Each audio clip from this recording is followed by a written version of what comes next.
G'day, you're on PENINSULAR. So basically my mission for this up in North Island was to go and visit Rocket Lab at MAHI Peninsula. That's MAHI Peninsula right over there. And actually look right on my shoulder.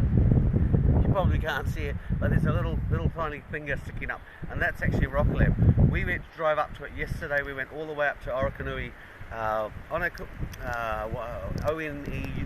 Onanui, which is a big station.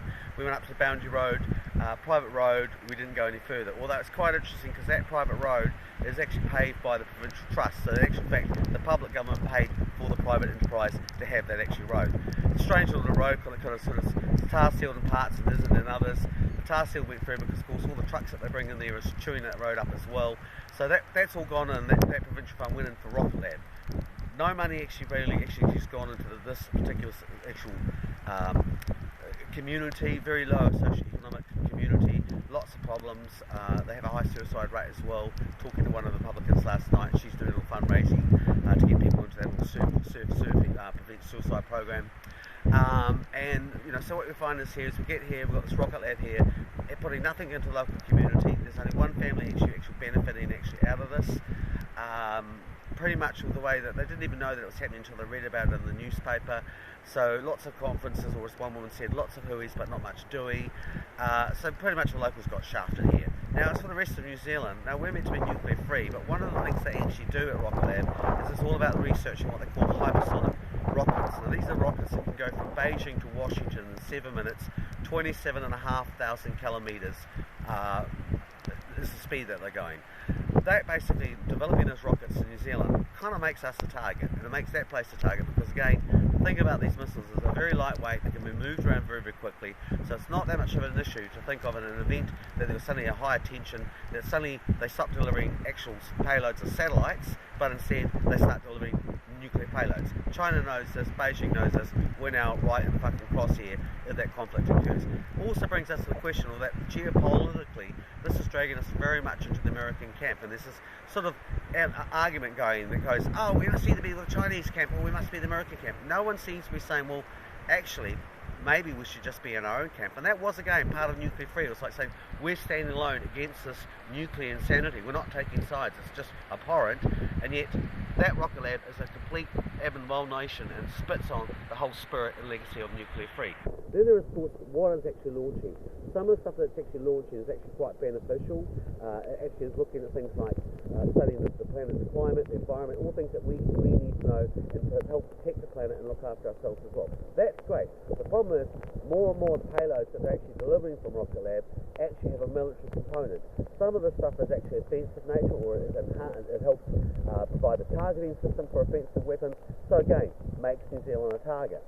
The other interesting, of course, thing about this is that we are meant to be a government that says saying no to climate change. No one's actually having a discussion about what the actual carbon footprint is when you actually launch a rocket. And by the way, it's fucking huge. And if you also look around the world and you start to look at what the environmental degradation is of any place where they launch a rocket, they're not particularly green places. Cause lots and lots of troubles in Russia, fairly significant problems in America. We're not talking about that. The government just say, no, it's okay. Just trust us. Well, yeah. Considering this environment actually has a lot of species which are quite unique to this area, so a very diverse ecosystem. Again, it's actually impacting this area. This area, by the way, has a unique whale. So all these Rocket Labs have a lot of very powerful transmitters. So again, potentially might be messing with that whole kind of whale kind of eco pattern as well. Basically, it's all round bad, and there's lots of discussions we should be having. And instead of journalists rushing out there and taking a press statement from the government that says, it's all good, because Trevor say so, we should be maybe talking to some of the other experts out there that could maybe provide us a little idea that maybe these things we talked about, like the carbon footprint, the impact in terms of the local environment, not too great. Also, a bit sad to find that when we got here, that not only are they using 1080 to drop an inch, which they did on the 15th of January, they're also using Pacificum. Now, whatever your views are on 1080, people have done views about that, I accept that, but Pacificum is basically evil on toast. It's described by the United States Journal of Medical Military Medicine as basically, they have nothing but great accolades for it in terms of being a bioweapon because it has a long-terming lasting effect and works its way to the food chain. So again, we get back to the whole issue of the diverse ecosystem of the situation, which pretty much has been poisoned to hell. And now, a lot of people could turn around and have discussions and say, oh no, we know, we need to do this to keep pesticides.